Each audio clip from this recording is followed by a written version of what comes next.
Hey guys, it's Angel. For today's video, I'm going to review this cat headphones from Shopee. This is Miggy's birthday gift for me, so I've had this since July. Today is October 5th and I'm really glad na gumagana pa rin siya. So I'm excited to tell you guys my thoughts on this. So let's start.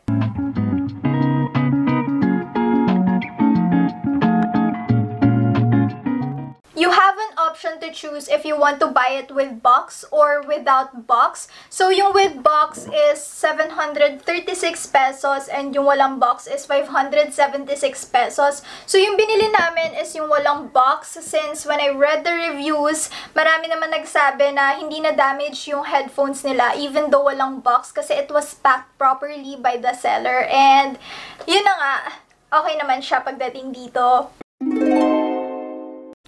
This is how it looks like. Physically, wala siyang damage. Kahit na yung binili namin is yung walang box. Yung headband niya is made of rubber with padding. So, adjustable and foldable din siya. Although, I wouldn't recommend na i-fold nyo kasi meron siyang wire dito na baka maputol. Yung earpod niya is really soft and yung outer layer is made of soft synthetic leather. Then lastly, may LED lights siya sa gilid and sa cat ears.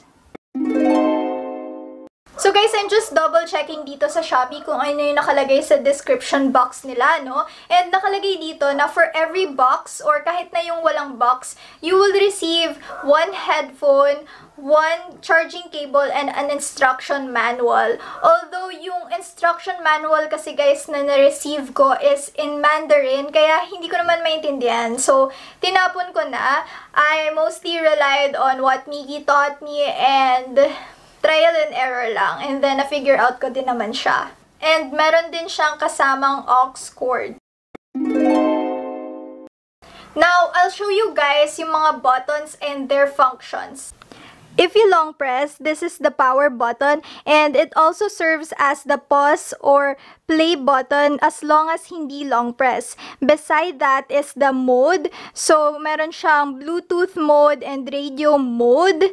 Ito din yung pipindutin if you want to turn off the LED lights kasi if pinower on niya siya, automatically nag-open yung LED lights and then just long press the mode and mamamatay na yung LED lights. But it's still on Bluetooth mode. Ito naman yung volume up or yung next button. Tapos ito yung volume down or yung previous button. And then ito naman yung USB for the charger. Katabi nun is yung jack connector for the aux cord. So dito nyo ilalagay guys yung aux cord nyo if you don't want to use Bluetooth or if you want to connect to your computer. Katabi naman nun is yung light indicator if low bat or fully charged. It's blue if fully charged and low bat if red. And then this is for the SD card. Although sad to say, I don't have an SD card guys, so I won't be able to tell you if gumagana siya. But I mostly use Bluetooth and aux cord kasi. And then, ito namang maliit na butas na to is for the microphone. Yung Bluetooth, if na-connect na siya sa phone nyo before, next time, it will automatically connect. I use this around the house, so I guess it's safe to say na 5 to 10 meters distance, gumagana pa rin yung Bluetooth niya. If ayaw nyo naman mag-Bluetooth guys and you prefer to use the aux cord, then I would say na okay naman siya. Wala akong naging problem. The sound is the same as kapag Bluetooth yung ginamit nyo. So, ibig sabihin, maganda itong jack connector niya and yung mismong aux cord na provided nila. Yung charging cord nila guys, it's working well. Although, ganito lang siya kaigse. And pansin ko din na hindi siya masyadong lumalapat dito sa headphones. But, it's charging well. So, okay naman guys. Regarding the sound of the microphone, if you're planning to use this for work or for school, tapos kailangan nyo ng microphone, then I wouldn't really recommend this kasi hindi naman ganun kaganda yung sound ng microphone niya. Pero if you're using it for personal calls, then okay naman guys, maririnig ka ng maayos ng kausap mo. Medyo minsan nagde-distant lang yung boses, pero okay naman.